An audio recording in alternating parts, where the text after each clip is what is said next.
कैसे हो गाइस। आज हम सीखने वाला है डायल टेस्ट इंडिकेटर। डायल क्या होता है, तो डायल गेज के आज हम सभी पार्ट के बारे में हम देखेंगे। तो सबसे पहले कि डायल का यूज़ कैसे होता है। तो डायल तो वो वर्नियर कैलिपर और माइक्रोमीटर जैसा तुरंत रीडिंग नहीं दे सकता। इसका कोई भी चीज़ के अंदर हम जब कितना विचलन है, कोई जॉब के अंदर कितना विचलन है, कितनी असमानता है, वो जब हम हम चेक करते हैं और उस तो ये डायल गेज से हम उसका उसका पता चलता है। तो डायल टेस्ट इंडिकेटर ऐसा होता है। तो उसके अंदर आज हम सभी पार्ट के बारे में जानते हैं कि कोई भी जॉब होता है तो वो जॉब के अंदर कितना विचलन होता है, वो सब आज हम देखेंगे। तो आप देख सकते हो ऐसा डायल गेज आता है।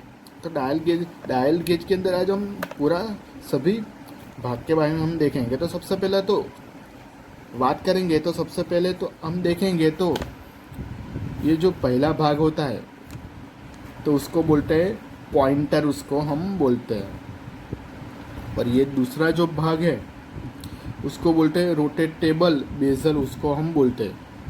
और ये जो तीसरा भाग है उसको हम बोलते हैं बेजल क्लैंप, उसको हम बोलते हैं।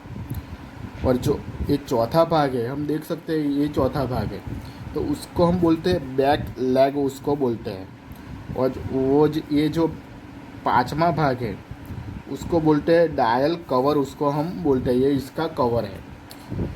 और छठा जो भाग है उसको हम बोलते हैं स्टीम, उसको हम बोलते हैं, इसको हम स्टीम बोलते हैं, इसको स्टीम बोलते हैं। और वो जो सातवां भाग है उसको बोलते हैं प्लंजर, हम बोलते हैं।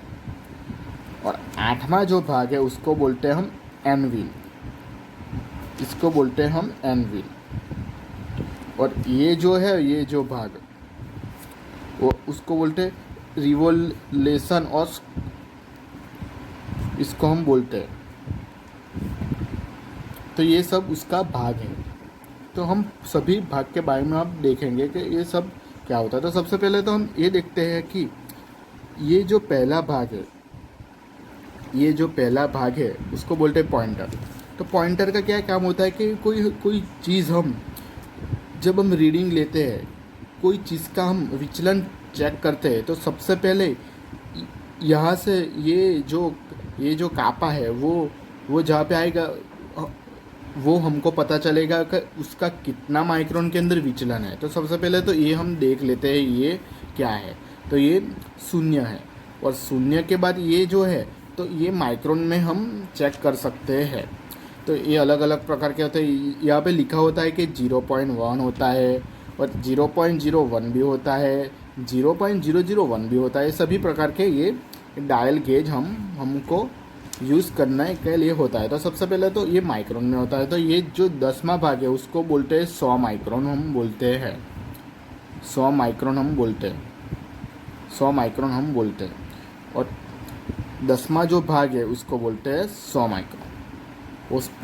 इस तरह सभी भाग के अंदर 100 माइक्रोन करेंगे तो ये इस 0 से लेके 0 आएगा तो 1000 माइक्रोन हो जाएगा। और 1000 माइक्रोन होगा तो क्या होगा, 1 mm उसको हम बोल सकते हैं। पहले 0 से लेके 0 तक आएगा तो 1 mm हम बोल सकते हैं। ये इसका होता है। तो सबसे पहले तो पॉइंटर का क्या काम होता है कि जो विचलन है उसको हम चेक करेंगे कि ये इतना है, तो ये इतना माइक्रोन का विचलन है वो हम पता कर सकते हैं। तो उसको बोलते हैं पॉइंटर। आगे जो दूसरा जो भाग है रोटेटेबल बेजल, जो ये भाग है दूसरा, वो कैसे होता है। तो ये जो होता है तो वो बेजल होता है रोटेटेबल के। इसको जब हमने विचलन तो चेक कर लिया और तुरंत दूसरा विचलन चेक करना है तो हमको पहले 0 पे लेकर सेट करना पड़ेगा। तो ये जो होता है रोटेटेबल बेजल, उसको हम 0 सेट कर सकते हैं, उसको बोलते हैं रोटेटेबल बेजल। और तीसरा जो भाग है उसको बोलते हैं बेजल क्लैंप, उसको बोलते हैं। तो बेजल क्लैंप का क्या है कि ये 0 तो सेट कर लिया और उसको हम लॉक करना है कि 0 कर दिया सेट, और उसका विचलन चेक कर दिया, तो उसको जब हमको लॉक करना है तो ये तीसरा जो भाग है बेजल क्लैंप, उससे हम ये इसको हम चेक कर सकेंगे, सकेंगे कि उसको लॉक कर सकेंगे कि इतना विचलन है, तो चेक करना है तो हम लॉक भी उसको कर सकेंगे। और तीसरा भाग ये बोलता है।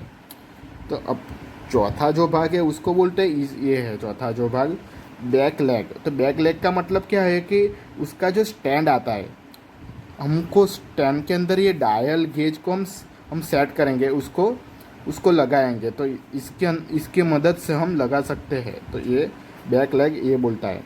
और जो पांचवा जो भाग है उसका कवर होता है, डायल कवर उसको बोलते हैं। जो इसका तो ये कवर होता है, कवर के अंदर धूड़ रचकन जाए नहीं, इसलिए हम कवर का यूज़ करते हैं। और कवर एकदम पैक होता है, इसलिए कुछ भी चीज़ अंदर जा सकेगी नहीं, वो बोलते हैं। और वो जो छठा जो भाग है, ये छठा भाग है, तो ये जो उसको बोलते हैं स्टीम, उसको बोलते हैं। तो स्टीम का क्या होता है कि स्टीम जो ये प्लंजर और स्टीम के आगे पीछे ये होता है, उससे आगे पीछे ये होता है, उसको बोलते हैं स्टीम।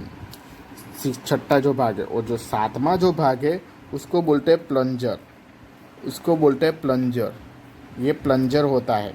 तो ये प्लंजर क्या होता है, एकदम नानी स्टील का होता है, एकदम पतला होता है और नानी स्टील का होता है, उसको बोलते हैं हम प्लंजर। तो ये प्लंजर होता है। और प्लंजर के नीचे एनविल होता है। तो एनविल का क्या होता है कि जब हम रीडिंग लेंगे तो एनविल उसको टच होगा, और टच होने के बाद ही हमको पता चलेगा कि कोई जॉब का कितना विचलन है, वो हमको पता चलेगा। वो सबसे एनविल पे टच होता है वो जॉब, और फिर पता चलेगा कि कितना विचलन है।